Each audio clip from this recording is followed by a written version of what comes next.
88 서울올림픽의 주제가 손에 손잡고 노래를 아시나요? 최고의 올림픽 노래라고 불리며 17개국에서 1위를 차지하고 아직까지도 올림픽만 개최되면 회자되고 있는데요. 다른 올림픽들과 다르게 88 서울올림픽은 전 세계 평화의 상징이라는 특별한 의미를 지녔었던 만큼 주제가인 손에 손잡고는 한국인들의 가슴을 울렸을 뿐만 아니라 전 세계인들에게도 깊은 감동을 주었기 때문입니다. 손에 손잡고 벽을 넘어서 다 함께 잘 살자는 노랫말에 맞춰 각국의 선수단이 손을 맞잡고 각자의 전통춤을 추는 모습은 냉전으로 얼어붙어 있던 세계인들의 마음을 녹이기에 부족함이 없었죠. 1988년 서울올림픽은 냉전의 종식을 알리며 동서 구분 없이 이념을 떠나 모두가 한자리에 모인다는 세계 평화의 중심 역할을 수행했는데요. 단순히 평범하게 치러진 올림픽이 아니라 1972년 뮌헨 올림픽에서의 테러, 1976년 몬트리올 올림픽에서의 아프리카 국가들의 불참, 1980년 모스크바 올림픽에서의 민주주의 국가들의 불참,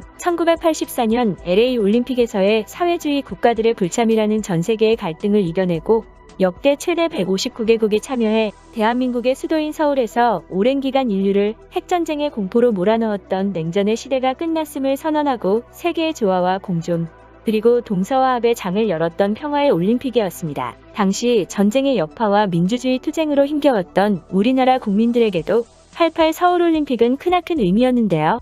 어떻게든 우리도 한번 잘 살아보자는 마음과 지금은 가난한 나라지만 자식들에게는 부유하고 힘있는 나라를 물려주자는 의식을 가지고 고생을 마지 않았던 우리나라 국민들에게는 전 세계인의 축제인 올림픽이 한국에서 개최된다는 것이 꿈만 같은 일이었죠. 올림픽 개최지가 서울로 확정되자 우리나라 국민들은 설레는 감정을 가지고 택시기사들은 손님들을 맞이하기 위해 기본적인 영어를 배우는가 하면 온 국민들이 올림픽 응원법을 배우고 도시미관을 위해 화단을 가꾸는 등 감격스러운 마음으로 올림픽을 준비하기 시작했습니다. 특히 일제강점기인 1936년 베를린 올림픽에서 금메달을 땄지만 태극기를 달지 못하고 그저 고개를 숙인 채로 손으로 일장기를 가리는 것밖에 할 수 없었던 손기정 선수도 88 서울올림픽에서는 당당하게 태극기를 달고 성화주자로 뛰었습니다. 나라를 잃었던 서러움과 전쟁으로 인한 고통, 그리고 힘없는 가난한 나라 취급을 받던 한국인들이 서울에서 열린 올림픽을 보며 느꼈을 감정을 짐작조차 하기 힘든데요. 1988년에 한국에서 올림픽이 치러진 것은 기적과도 같은 일이었습니다. 그 당시 경제대국이었던 일본이 우리나라보다 앞서 88 올림픽을 유치하기 위해 노력하고 있었고 북한은 우리나라에서 올림픽이 개최되는 것을 막기 위해 각종 방해를 하였으며 세계는 냉전과 이념으로 인한 분쟁이 극에 달한 수준이었기 때문인데요.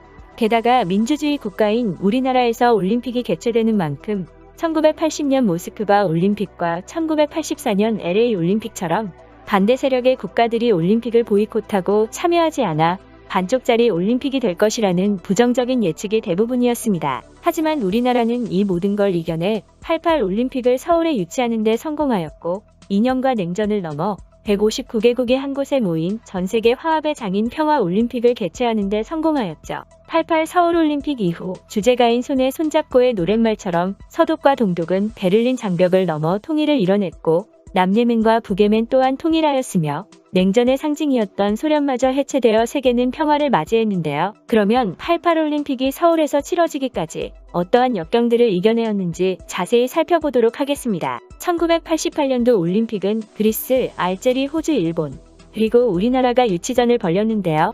우리나라와 일본을 제외한 국가들이 2차 오일 쇼크의 여파로 유치를 포기함으로써 우리나라와 일본의 경쟁이 시작되었습니다. 하지만 당시 일본은 경제대국이었고 몇 년 전부터 올림픽을 준비하고 있었던 만큼 우리나라가 올림픽을 가져올 가능성은 희박했는데요. 국제올림픽위원회의 김택수 위원 역시도 우리나라에게 승산이 있냐는 질문에서 일본을 견제하는 미국과 우리나라의 수교국인 대만, 그리고 자신을 합쳐 우리나라는 3표밖에 얻지 못할 것이라며 부정적인 전망을 내놓기도 했었죠. 심지어 일각에서는 올림픽을 개최하면 나라가 망한다는 올림픽 망국론까지 돌았습니다.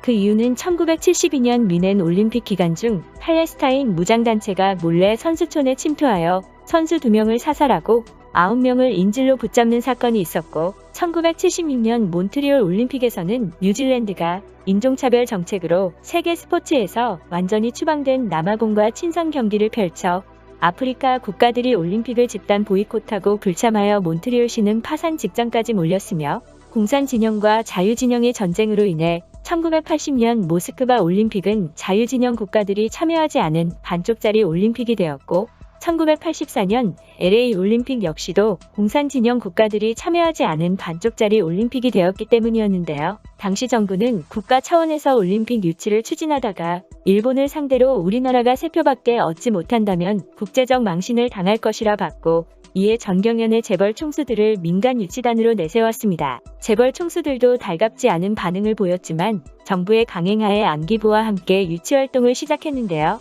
올림픽위원회 위원과 그 가족들의 생일을 전부 챙기는 한편 일본의 제1동포를 동원해 일본 내 올림픽 개최를 반대하는 집회를 벌이게 했고 전 세계에 퍼져있던 태권도 사범들과 차범근 선수 역시 서울 올림픽 홍보를 도왔습니다. 결정적으로 우리나라는 올림픽 경기장을 70%가량 완성하고 재벌 총수들로 구성된 민간 유치단이 능숙한 영어를 구사하며 IOC 위원들에게 어필하여 능력이 있다는 평가를 받아내었지만 일본은 설계만 해둔 상황이었고 영어가 아닌 일본어로만 설명하여 결국 우리나라가 먼저 준비를 시작한 일본을 꺾고 올림픽을 유치하게 되었습니다.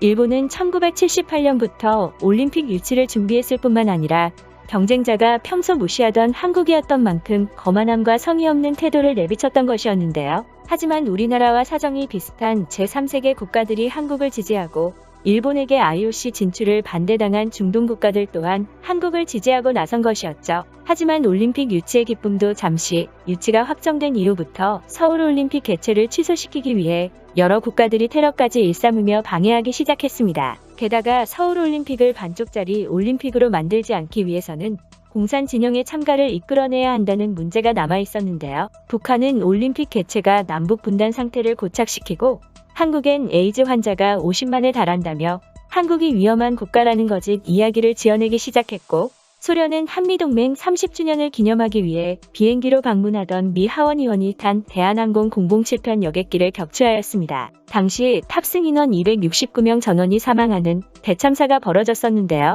이로 인해 냉전 상태였던 미국과 소련은 대립이 극에 달했으며 자칫하면 제3차 세계대전이 발발할 수도 있는 상황으로 이어졌습니다. 우리나라 역시도 소련에 항의하였지만 서울올림픽을 완벽하게 치르기 위해서는 공산 진영의 참여가 필요했기 때문에 공산 진영의 리더인 소련과 대립하기는 힘든 상황이었는데요. 결국 당시 대통령이던 전두환은 국제 정세를 살피고 공산 진영의 참가를 이끌어내기 위해 해외 순방길에 올랐습니다. 하지만 첫 순방국인 미얀마에서 북한의 공격을 받게 되는데요.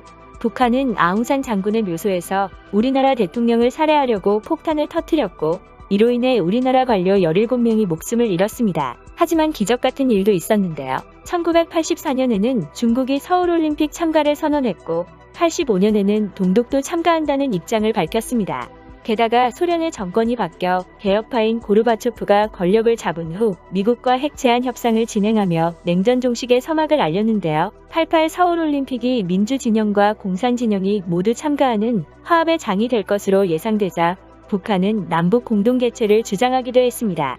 우리나라는 이를 거절하고 남북 단일팀 구성을 제안했지만 북한은 소련에게 서울올림픽에 불참할 것을 요청했죠. 심지어 북한은 서울올림픽 개최를 방해하기 위해서 IOC 위원장인 사마란치가 한국에 도착하기 하루 전날 김포국제공항에 폭탄을 터뜨려 일가족 5명을 사망에 이르게 만들었는데요. 한편 올림픽을 1년 앞둔 1987년에는 우리나라에서 6월 민주항쟁이 일어났고 이에 IOC 위원장 사마란치는 한국에서 유혈 사태가 일어날 경우 올림픽 장소 변경을 고려하겠다는 말을 내뱉기도 했습니다.